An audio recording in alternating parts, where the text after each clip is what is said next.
हमारा आज का टॉपिक है how to stabilise shaky footage. Stabilise और शेकी फुटेज की दो डिफरेंट चीज़ें हैं। सबसे पहले मैं आपको ये एक्सप्लेन कर दूं।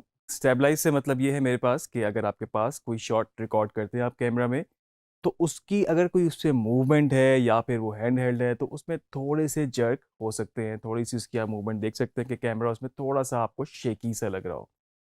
तो इसको बेसिकली रिकॉर्ड करने का आपके पास जो तरीका होता है, अगर तो आपको कोई प्रॉपर मूवमेंट वाला शॉट चाहिए, तो जैसे कि हम अपने शॉर्ट टाइप्स में बात कर चुके हैं और स्पेसिफिकली हमने कॉम्प्लेक्स शॉर्ट टाइप्स में बात की थी कि आपका कैमरा या तो माउंट हो या फिर आपके पास कोई प्रॉपर कोई रिगिंग सेटअप हो।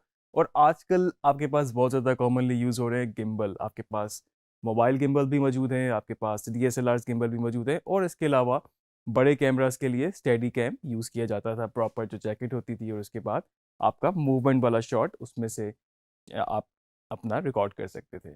और उसके अलावा अगर तो आपके पास अपने ट्राइपॉड पे कैमरा माउंट है, तो आपके लिए पैन और टिल्ट करना खासा आसान है और वो काफ़ी स्मूथ रहेगा, क्योंकि आपके पास एक सपोर्ट उसकी वहाँ पर मौजूद है।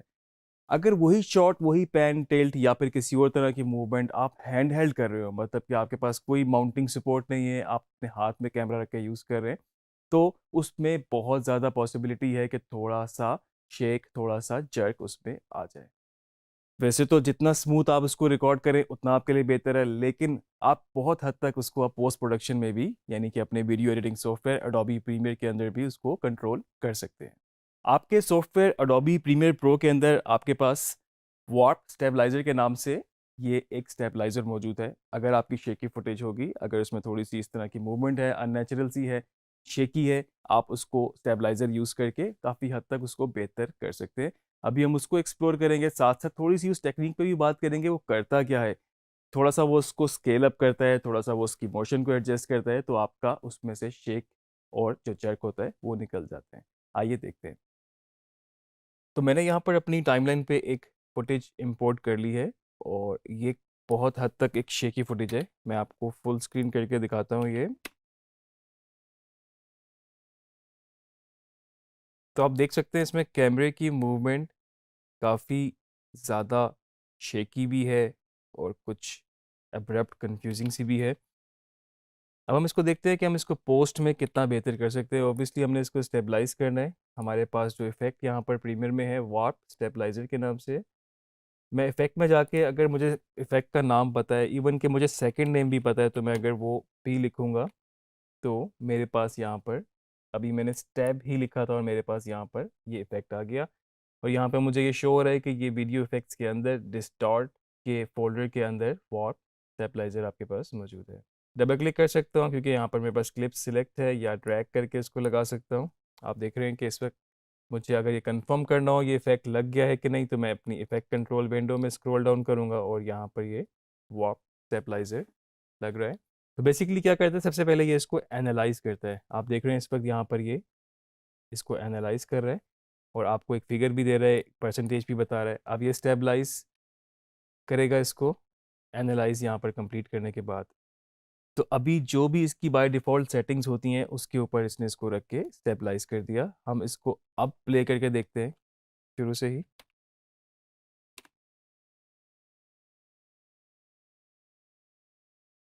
तो आप देख रहे हैं जो जर्क, जो मूवमेंट थी, जो बिल्कुल शेकीनेस थी, वो बिल्कुल निकल चुकी है, और इसने उसकी जगह इसको स्केल अप करके थोड़ी सी एक मूवमेंट स्मूथ कर दी है। मतलब मूवमेंट इसमें इटसेल्फ मौजूद है, लेकिन उसने उसको काफ़ी हद तक स्मूथ कर दिया है।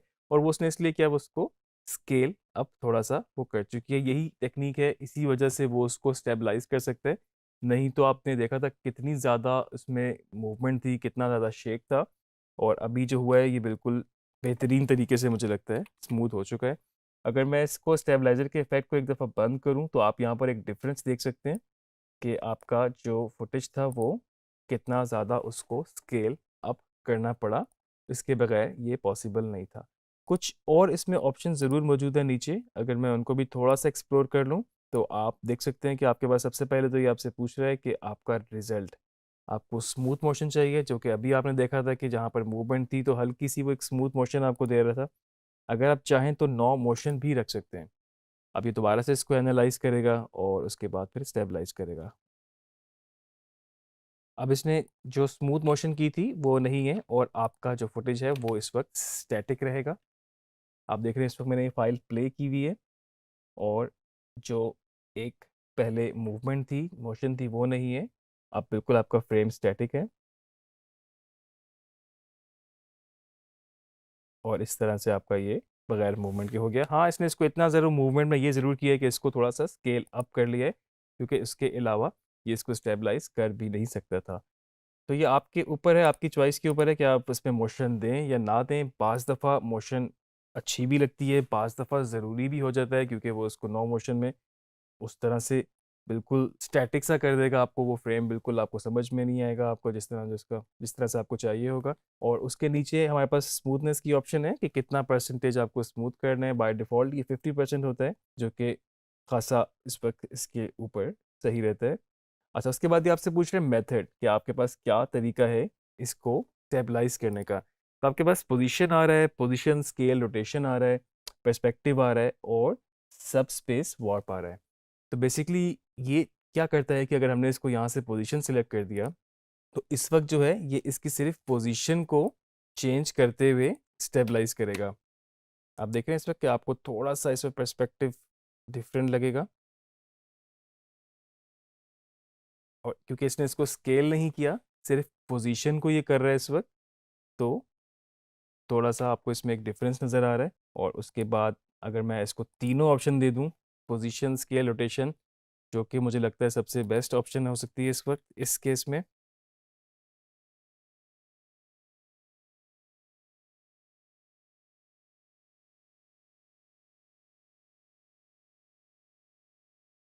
तो इस वक्त तीनों चीज़ें इस वक्त हो रही हैं। और इसके अलावा आप देख सकते हैं पर्सपेक्टिव भी, अगर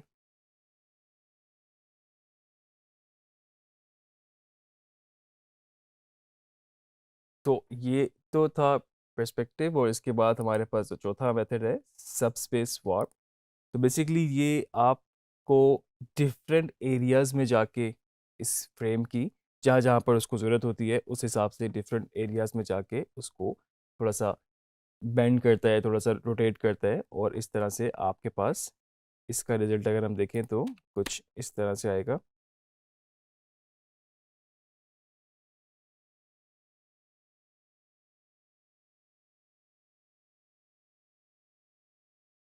तो ये जो मेथड्स हैं बेसिकली आपके लिए ये डिसाइड करना मुश्किल है कि आप किस मेथड के साथ जाएंगे।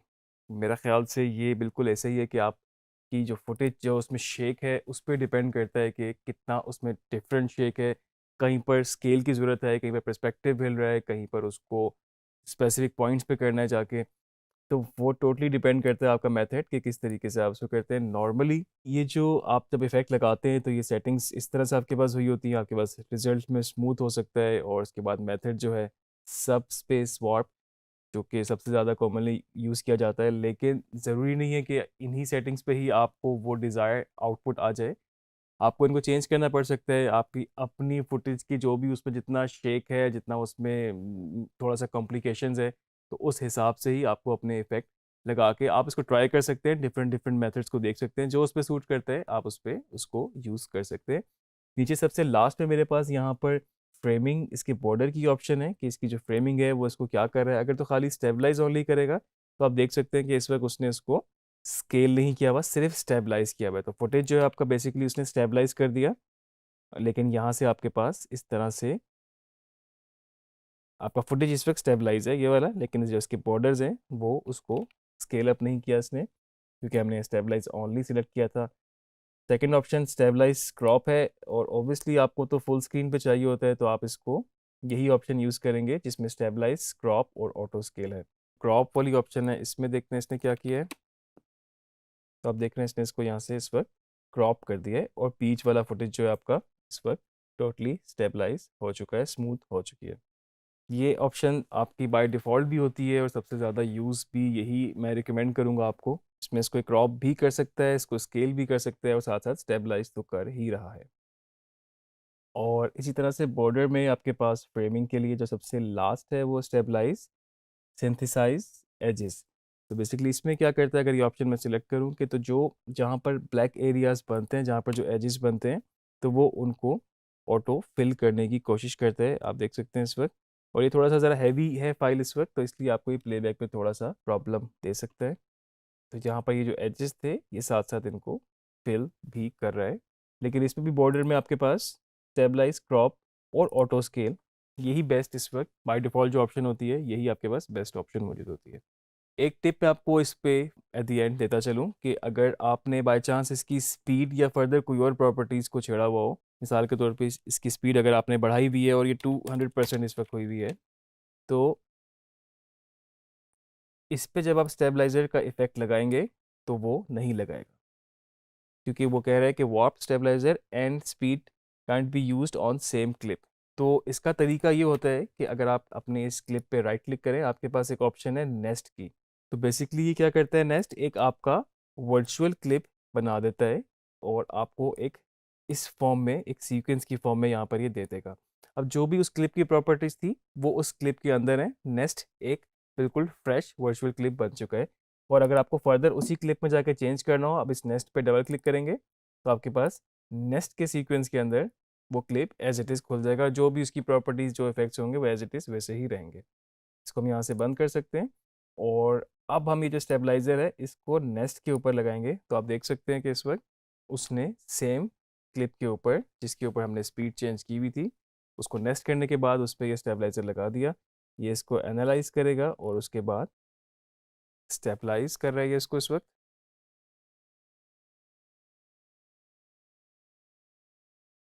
तो इस क्लिप में आपने देखा कि उसको वो बिल्कुल स्मूथ उस तरह से स्टेबलाइज नहीं कर सका।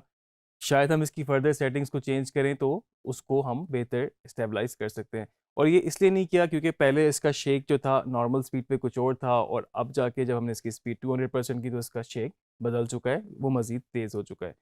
तो ये टोटली वेरी करता है कि किस शॉट पे ये इम्प्लीमेंट हो सकता है। बाज़ दफ़ा मैं आपको ऑनेस्टली बताऊं कि ये यूज़ नहीं भी आप कर पाते, मतलब वो उसको स्टेबलाइज कर ही नहीं पाता। तो आपने टोटली इस पे डिपेंड नहीं करना कि आपने अपनी फुटेज को शेकी यूज़ कर लिया, हैंडहेल्ड जिस तरह से मर्जी आपने उसको रिकॉर्ड कर लिया, ये सोचते हुए कि आप इसको पोस्ट प्रोडक्शन में जाके अपने एडिटिंग सॉफ्टवेयर में स्टेबलाइज कर लेंगे तो ठीक हो जाएगा।